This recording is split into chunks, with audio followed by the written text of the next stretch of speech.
तो दोस्तों आज हम फिर से लेकर आ गए हैं देश दुनिया के सभी ताज़ा मुख्य समाचार सिर्फ आपके लिए। चलिए फटाफट खबर शुरू करते हैं। उससे पहले चैनल को अब तक सब्सक्राइब ना किया और फटाफट चैनल सब्सक्राइब कर दे, लाइक कर दे, शेयर कर दे ताकि इसी तरह की खबर आप हर रोज देख सकें। चलिए शुरू करते हैं आज की पहली बड़ी खबर। बिहार के मुख्यमंत्री नीतीश कुमार की शनिवार को अचानक तबीयत बिगड़ गई है। इसके बाद उनको पटना के मेदांता हॉस्पिटल में भर्ती कराया गया है। जानकारी के मुताबिक उनके हाथ में तेज दर्द हो रहा है। मेदांता हॉस्पिटल के ऑर्थोपेडिक्स विभाग में उनका इलाज चल रहा है। दिल्ली में जल संकट को लेकर जारी सियासी हंगामे के बीच आम आदमी पार्टी के नेता संजय सिंह ने दिल्ली के 7 बीजेपी सांसदों की चुप्पी पर निशाना साधा है।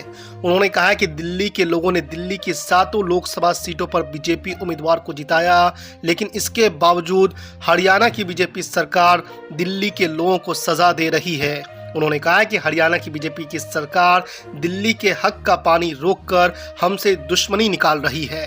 G7 शिखर सम्मेलन के आउटरीच सत्र में शिरकत करने के लिए इटली पहुंचे भारत के प्रधानमंत्री नरेंद्र मोदी ने अपनी समक्ष इटली के प्रधानमंत्री जॉर्जिया मेलोनी से शुक्रवार को मुलाकात की।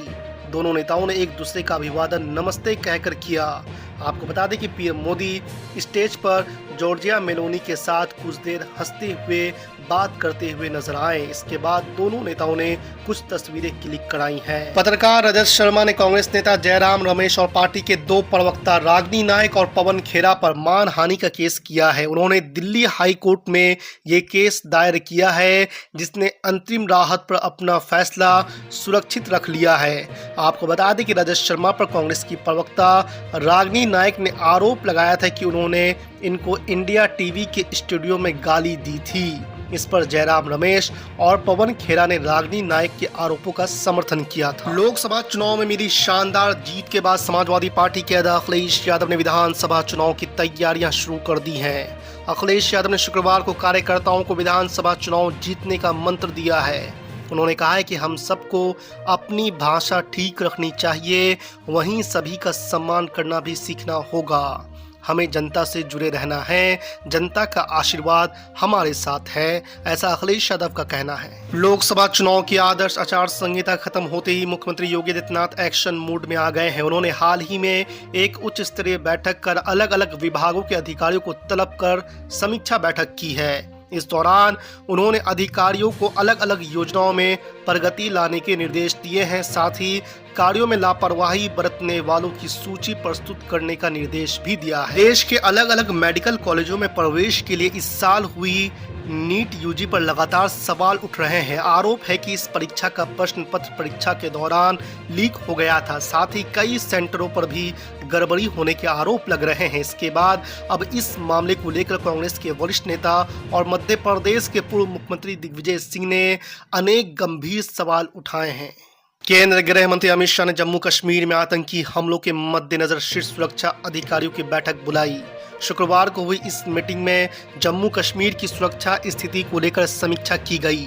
अमित शाह ने 16 जून को नॉर्थ ब्लॉक में एक बैठक बुलाने का भी निर्देश दिया है, जहां अमरनाथ यात्रा की तैयारी की समीक्षा की जाएगी। अरविंद केजरीवाल सरकार में मंत्री रहे राजकुमार आनंद की विधायकी चली गई है। स्पीकर राम निवास गोयल ने बताया है कि आनंद को विधानसभा की सदस्यता से अयोग्य करार दिया गया है। आपको बता दें कि राजकुमार आनंद ने अरविंद केजरीवाल की गिरफ्तारी के बाद आम आदमी पार्टी से इस्तीफा दे दिया था और बहुजन समाज पार्टी में शामिल हो गए थे। महाराष्ट्र में मंत्रिमंडल विस्तार और राज्यसभा नामांकन जैसे अनसुलझे मुद्दे को लेकर खुली चेतावनियों के बीच सत्तारूढ़ एनडीए गठबंधन में तनाव बढ़ रहा है। महाराष्ट्र के उप मुख्यमंत्री अजीत पवार की पत्नी सुनेत्रा पवार को रिक्त राज्यसभा सीट के लिए मनोनीत किए जाने पर राष्ट्रवादी कांग्रेस पार्टी में असंतोष की खबरें सामने आ गई है। इस कदम से एनसीपी में असंतोष भड़क गया है। विशेष रूप से वरिष्ठ नेता छगन भुजबल ने नाराजगी व्यक्त की है, जो राज्यसभा सदस्य बनना चाहते थे। अपराधों से बच्चों का संरक्षण अधिनियम के तहत दर्ज मामले में कर्नाटक के पूर्व मुख्यमंत्री बीएस येदियुरप्पा की मुश्किलें बढ़ती ही जा रही है। समाचार एजेंसी पीटीआई की रिपोर्ट के अनुसार बेंगलुरु की एक अदालत ने गुरुवार को कर्नाटक के पूर्व मुख्यमंत्री येदियुरप्पा के खिलाफ पॉक्सो मामले में गैर जमानती गिरफ्तारी वारंट जारी किया है। प्रधानमंत्री नरेंद्र मोदी ने गुरुवार को जम्मू कश्मीर में सुरक्षा स्थिति की समीक्षा बैठक की। इस बैठक में राष्ट्रीय सुरक्षा सलाहकार अजीत डोभाल और अन्य अधिकारी भी शामिल रहे।